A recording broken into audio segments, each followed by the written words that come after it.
Highway maintenance happens mostly after dark. Road crews, tow operators, emergency responders, they all work under conditions most drivers never think about. And if you've ever driven past them, you might have noticed something odd. They don't look at you, not out of rudeness, not because they're distracted. It's deliberate.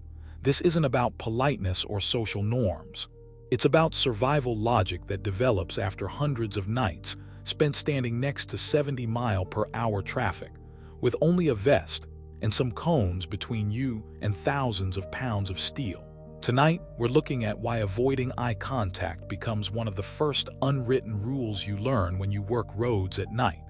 Night shifts on highways operate in a sensory void. There's no natural light, no pedestrian flow, no background noise except wind, tire hum, and the occasional Jake brake. Visibility shrinks to whatever your headlamp or work light can reach, and everything outside that cone might as well not exist. Road crews work in this environment for 6, 8, sometimes 10-hour stretches. They close lanes, patch asphalt, clear debris, reset barriers. The work itself is repetitive. Muscle memory takes over. You don't need to think about every movement because you've done it 1,000 times, but the cars never stop coming. Drivers at night are more unpredictable than during the day. Some are exhausted. Some are drunk. Many are on autopilot, zoning out to podcasts or GPS directions. A lit work zone doesn't always register the way it should. Vehicles drift. They don't slow down in time. They swerve at the last second. So workers develop routines that account for this. They position themselves with exit angles in mind.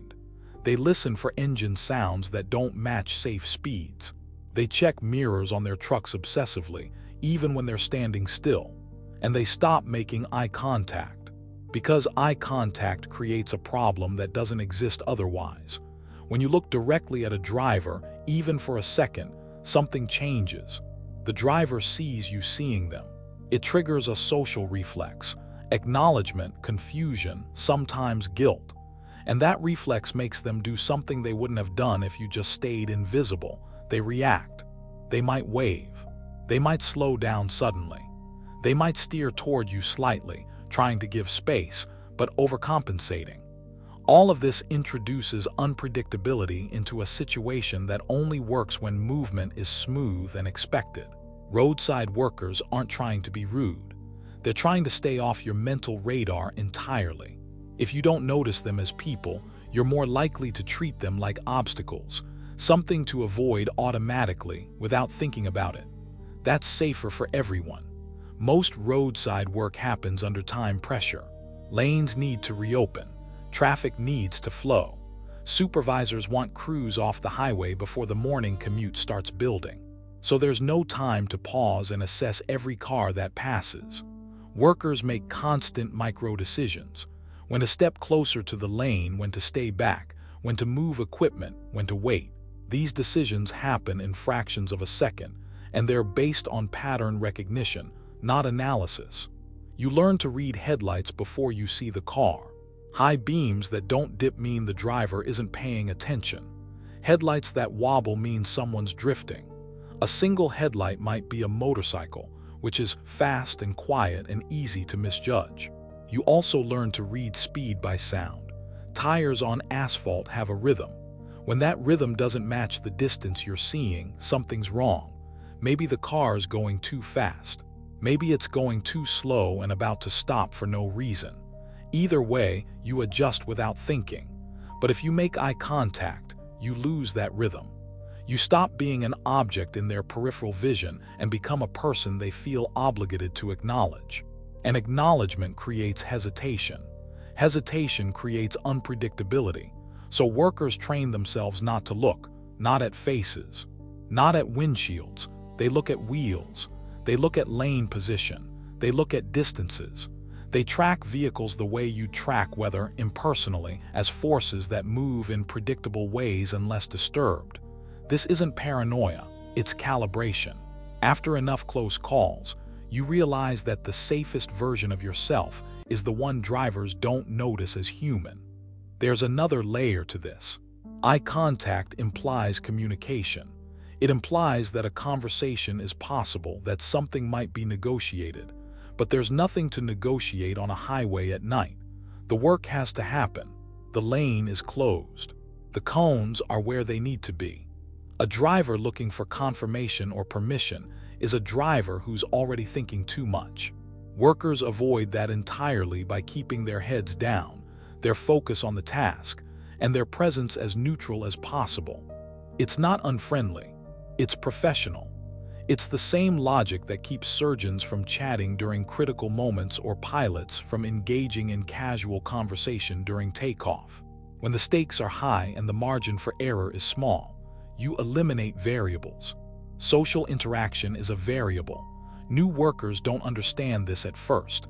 They'll wave at drivers. They'll nod. They'll try to be courteous because that's what you do in normal life. And then someone pulls over unexpectedly, or slows down in the middle of a live lane, or swerves trying to be polite, and it clicks.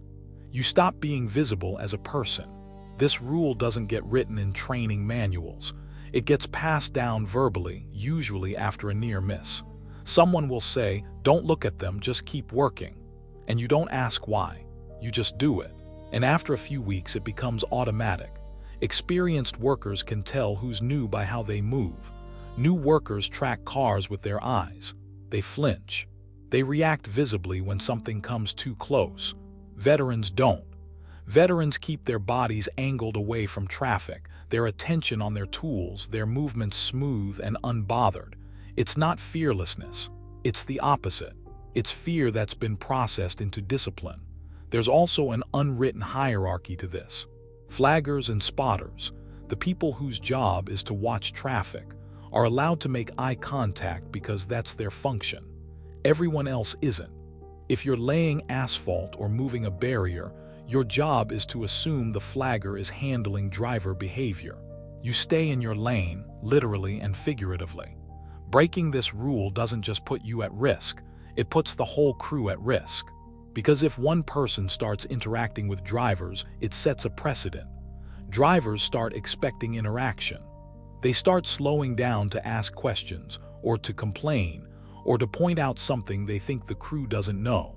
And all of that takes time and attention away from work that's already dangerous enough. So the rule holds.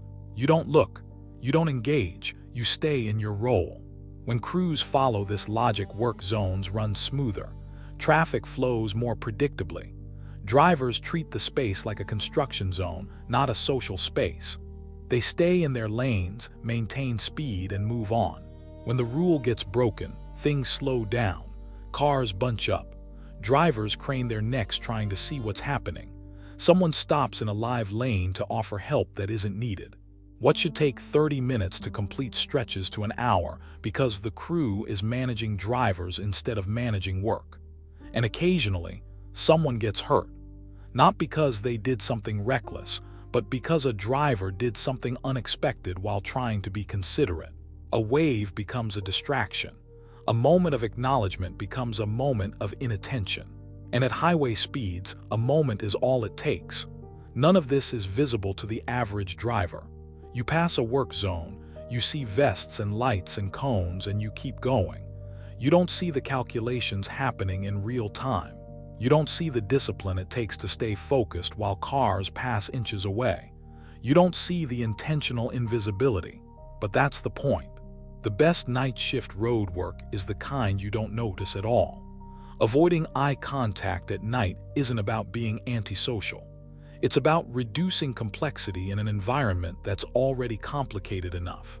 It's a learned behavior that makes sense only after you've stood next to live traffic long enough to understand what works and what doesn't. Drivers don't need to know this. They just need to keep moving.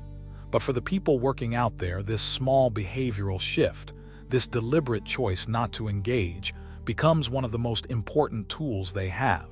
It's not written down anywhere. It's just understood. And that's how most night shift logic works, quietly, practically, invisibly.